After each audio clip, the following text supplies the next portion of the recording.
ସେତେବେଳେ ଭଗବାନ ବିଷ୍ଣୁ ଖୁସି ହେଇ ତାଙ୍କୁ ବର ମାଗିବାକୁ କହିଥିଲେ। ବତ୍ସ, ମୁଁ ତୁମ ଭକ୍ତିରେ ବହୁତ ଖୁସି। ତୁମେ ଯାହା ବର ମାଗୁଛ ମାଗ, ମୁଁ ପୂରା କରିବି। ପ୍ରଭୁ, ଆପଣ ମୋତେ କଥା ଦିଅନ୍ତୁ ଯେ ବଡ଼ ଦେଉଳରେ ସବୁଦିନ ରହିବେ, ଏହି ଶ୍ରୀକ୍ଷେତ୍ର ଛାଡ଼ି କୁଆଡ଼େ ବି ଯିବେ ନାହିଁ। ଠିକ ଅଛି, ମୁଁ କଥା ଦଉଛି, ବଡ଼ ଦେଉଳ ଛାଡ଼ି କୁଆଡ଼େ ଯିବିନି। ପ୍ରଭୁ, ଏହି ବଡ଼ ଦାଣ୍ଡରେ ବର୍ଷକରେ ଥରେ ରଥଯାତ୍ରା ହେବ। ଏହି ଦିନ ଆପଣ ରତ୍ନ ସିଂହାସନ ଛାଡ଼ି ଭକ୍ତଙ୍କୁ ଦେଖା କରିବା ପାଇଁ ବଡ଼ ଦାଣ୍ଡରେ ଥିବା କାଠ ରଥରେ ବିଜେ କରିବେ। ରଥରେ ଦର୍ଶନ ଦେଇ ଦୁଃଖୀ ରଙ୍କି ପତିତ ମାନଙ୍କୁ ଉଦ୍ଧାର କରିବେ।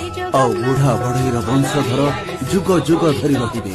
ସେମାନେ ପ୍ରତିବର୍ଷ ଆପଣଙ୍କ ପାଇଁ କାଠରେ ନୂଆ ରଥ ନିର୍ମାଣ କରିବେ। ତଥାସ୍ତୁ, ଏହା ହିଁ ହବ। ପ୍ରଭୁ, ମୁଁ ଚାହୁଁନି କେହି ଭକ୍ତ ଆପଣଙ୍କ ଦେଖା ନ ପାଇ ବଡ଼ ଦେଉଳରୁ ଫେରି ଯାଉ। ତେଣୁ ଭକ୍ତଙ୍କ ପାଇଁ ରାତି ଅଧ ଯାଏଁ ଆପଣଙ୍କ ଦ୍ୱାର ଖୋଲା ରହିବ ଏବଂ ରାତ୍ରି 5 ଘଡ଼ି ଥିବ ଆପଣଙ୍କ ଦ୍ୱାର ଫିଟିବ। ତଥାସ୍ତୁ।